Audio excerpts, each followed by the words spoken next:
Creatures as tall as buildings are seen. 네, 영화는 2025년을 시대 배경으로 하고 있죠. 태평양 연안, 그러니까 일본 근처에 있는 태평양 연안의 심해에 거대한 크기의 외계 괴수 카이주가 나타나서 세계 곳곳을 초토화시키기 시작하는 거죠. Initiating launch operations. Gypsy danger. 세계 각국은 인류 최대의 위기에 맞서기 위해 각국을 대표하는 메가톤급 초대형 로봇 예거를 만들어냅니다. Let's go fishing. 신개념 조종 시스템인 드리프트를 장착한 예거 로봇과 이를 조종하는 최정예 파일럿들이 괴물들에게 반격을 시작하면서 사상 초유의 대결이 펼쳐지는데요. 과연 카이주와 예거의 최후의 결전, 승자는 누가 될까요? 물론 승자는 예거가 되겠죠. 퍼시픽 림입니다. 사실 이 퍼시픽 림에 대해서 우선적으로 짚어봐야 될 것은 바로 그 강력하면서도 엄청난 규모의 스케일이 아닌가 하는 생각이 들어요. 그렇습니다. 네. 로봇의 사이즈가 어마어마합니다. 엄청나게 크죠. 네, 영화에서 보면 사실 제일 멋진 장면 중에 하나인데 예거하고 카이주가 싸우게 될 때 예거가 거대한 유조선인가요? 선박인가요? 이걸 손에 쥐고 스렁스렁 그 선박을 끌고 오는 장면이 있는데 그것을 이용을 해서 이제 괴수를 때리게 되는 장면들을 볼 수가 있는데 거대한 그 선박을 한손하게 쥘 정도니까 크기가 얼마나 큰가 이런 거고요. 그렇죠. 네. 그 이전에 이미 이 등장 자체만으로도 어떤 압도하는 분위기가 있어요. 그렇습니다. 사실 이 영화의 그 모든 인상적인 장면 중에서 하나만 고르라면 그냥 바닷속으로 성큼성큼 걸어 들어가는 그 모습 자체예요. 거대한 로봇이 바다를 향해서 그 속에 있는 괴수를 잡으러 철커덩철커덩 거리면서 걸을 때 그때 느껴지는 긴장감이 굉장하다는 생각이 들고요. 네. 자, 이 로봇이 등장한다는 상황 때문에 어쩔 수 없이 많은 팬들이 가장 먼저 머릿속에 떠올리게 될 영화는 역시 트랜스포머인데. 네네. 두 영화에 굉장히 차이가 있죠. 일단 트랜스포머는 제목 자체에서 암시가 되듯이 로봇 자체에 관심 있는 영화라기보다는 로봇이 변신하는 모습에 관심 있는 영화거든요. 퍼시픽 림은 거기에 비하면 뭐라고 그럴까요? 로봇 자체에 굉장히 관심 있는 전문 용어로 이제 덕후의 영화가 되는 거죠. 네. 네, 그리고 이제 이 영화는 이제 뭐라고 그럴까요? 할리우드 영화에 여태까지 만들어진 블록버스터의 연장선상에 있는 영화가 아닙니다. 예를 들어서 트랜스포머가 만들어졌기 때문에 이 영화라고 볼 수도 있겠지만 기술적으로는 사실은 정신적으로는 이 영화는 철저히 일본의 그 대중문화, 특히 거대 로봇들 나오는 그런 애니메이션이라든지 혹은 괴수들이 나오는 특촬물이라든지 이런 영화들에 훨씬 더 많은 그런 자장들을 갖고 있는 그런 작품이거든요.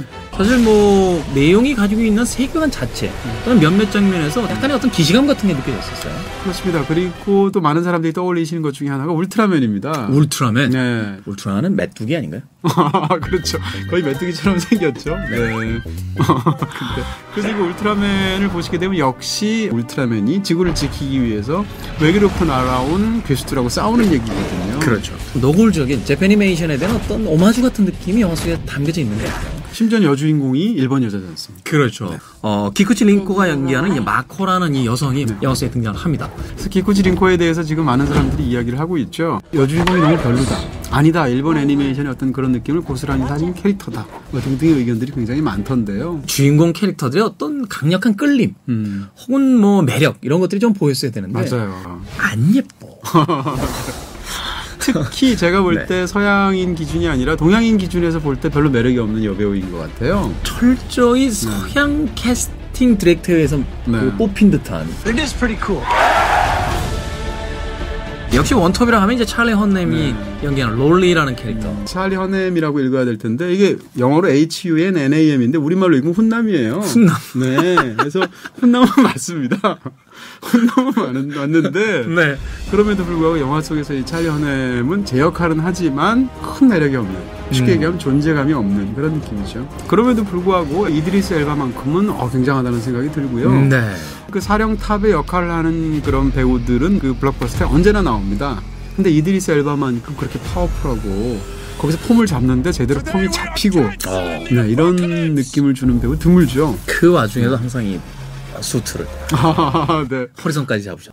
하루의 절반은 다림질 하시면서 네. 그런 느낌이. 그렇습니다. 그럼에도 불구하고 이 영화는 사실 스토리가 뭐라고 그럴까요? 좀 실망스러울 정도로 단조롭다라는 건 지적을 해야 될 것 같고요. 네. 그러니까 감정적으로 사람을 건드려주는 최소한의 부분들이 있어야 되는데 이 영화는 사실 각본에서 그걸 마련해 놓고 있습니다. 그게 드리프트예요. 그렇죠. 거대 로봇과 자신을 정신적으로 합치하는 과정에서 조종사의 과거의 것들이 막 플래시백으로 들어가게 되고 네. 그 과정에서 그 인물이 가장 아픈 구석 같은 것들을 멋지게 묘사할 수가 있거든요.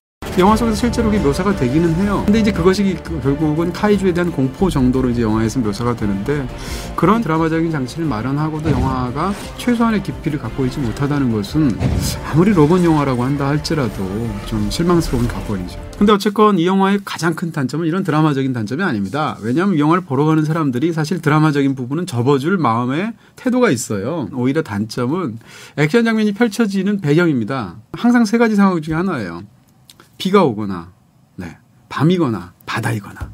네. 대부분의 경우에 더 안 좋은 곳은 세 가지가 최소한 2개 이상의 조합을 이룬다는 거죠. 비가 오는 밤이라든지, 밤 바다 속이라든지 이런 식으로. 그래서 영화 속에서 벌어지는 그 장면들을 보게 되면 그 액션이 어떻게 이루어지는지는 사실 짐작할 수 있습니다. 왜냐하면 굉장히 느린 액션이고 묵직한 액션이라서 그럼에도 불구하고 그것이 명확하게 보여지지는 않기 때문에. 근데 또 최근 SF 영화의 추세들 중에 하나가 굉장히 명징한 그런 시각적 이미지로 그것을 대낮에 보여주는 거예요. 대표적인 게 얼마 전에 개봉했던 오블리비언 같은 작품입니다. 그렇죠. 네. 근데 그런 것에 비해서 이 영화는 지나치게 그 환경에 핑계를 대고 보여줘야 할 것을 덜 보여주고 있다는 측면에서 보는 사람 입장에서 좀 감질이 나죠. 그런 어떤 시각적인 효과에 대한 부분도 있고 또는 액션의 어떤 단조로움도 있는 것 같아요. 있죠. 네. 그럼에도 불구하고 액션에 의외로 이 영화가 세기에도 능한 작품이라고 저는 생각을 하는데 아까 그 선박으로 때리는 장면이라든지 혹은 그 엘보 로켓인가요? 네. 엘보 로켓을 틀 때라든지 혹은 할아버지하고 한 소년이 거리에서 이렇게 동전 탐지를 하고 있다가 갑자기 어마어마한 그 기계음이 들리는 거죠. 쳐다보면 그 거대한 로봇이 바다에 나올 때 관객 입장에서 그건 엄청난 그런 압도감을 느낀다든지 이런 등장법이라든지 이런 것들은 사실 세기에도 능한 이 영화의 표현이라고 할 수 있겠죠. 자, 그렇다면 무려 1억 8천만 달러짜리 프로젝트 이 퍼시픽 림 관 별점과 한 줄 정리는 어떻게 될까요? 이 영화에 대한 제 별점은 3개 반입니다. 3개 반. 와. 거대 로봇이 바다로 성큼성큼 걸어 들어갈 때의 두근거림. 멜로디가 빈약한 헤비메탈. 그러나 묵직하다. 강렬하니까. 네.